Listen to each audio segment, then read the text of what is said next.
So I'm gonna try to get into Nathan. Prophet Nathan. I haven't been able to find too much on him. There's usually short phrases. He was a prophet. Now, he was the one with David, who was like his advisor. So, Nathan means gifted, the name of several men in the Old Testament. So, we're looking at the one that was a prophet during the reign of David and Solomon. Nathan told David that he would not be the one to build the temple, using the parable of the one, O little ewe lamb. Nathan confronted David, "You are the man." And his double sin, the murder of Uriah and Hittite, and his adultery with Bathsheba, Uriah's wife. Nathan, as the Lord's official prophet, named Solomon Jedediah. Which means beloved of the Lord. Nathan was also involved in David's arrangement with musical services at the sanctuary. So that's interesting. He played a part in the music. When David was near death, Nathan advised Bathsheba to tell David of the plans of David's son, Adonijah, to take the throne.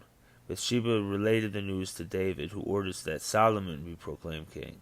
Nathan apparently wrote a history of David's reign, a history of in the history of Solomon's reign. So that's from Chronicles. David's reign is in Chronicles 29:29, and Solomon's reign that he supposedly wrote was in Chronicles 9:29. Let's go over this. As a court prophet for David, Nathan played a prominent role in three significant events of the king's career.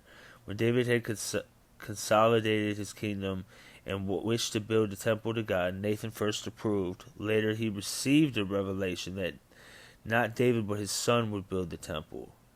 So that wasn't in that. I didn't realize. Through Nathan, God also promised David an everlasting dynasty whose throne shall be established forever. So Nathan proclaimed that in Samuel 7:16.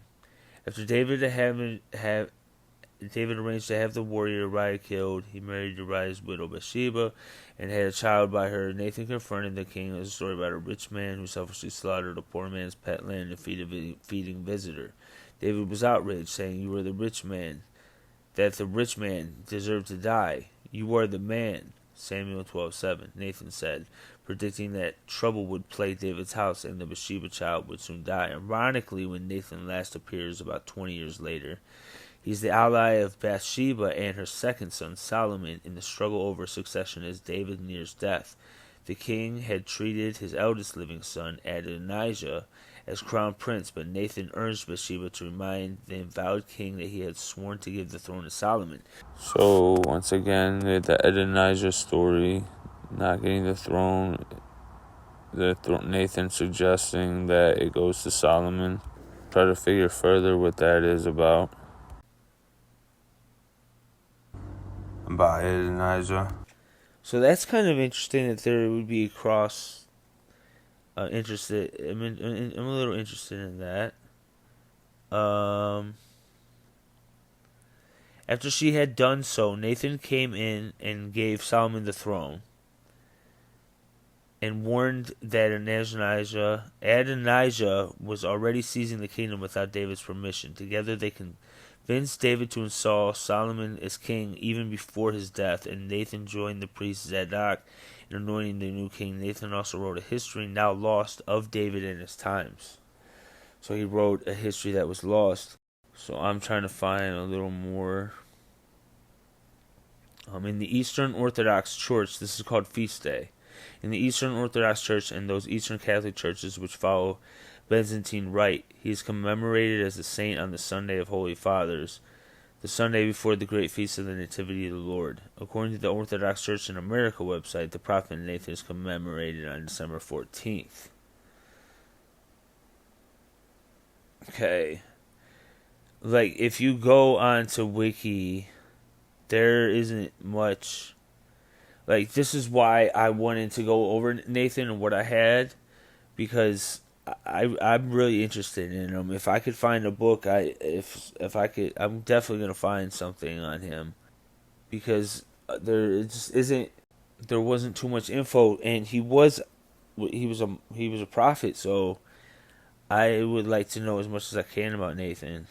So it also says this. A book of Nathan the prophet is mentioned in 1 and 2 Chronicles. Although the work appears to have been lost, like we talked about, some speculate that its content have been incorporated into the books of Samuel or Kings. So it's possible that it wasn't lost and it was translated differently. Nathan means gift of God, and in Hebrew you pronounce it Nathan, so they would call him Nathan. And that's all I could find out until I find a great book.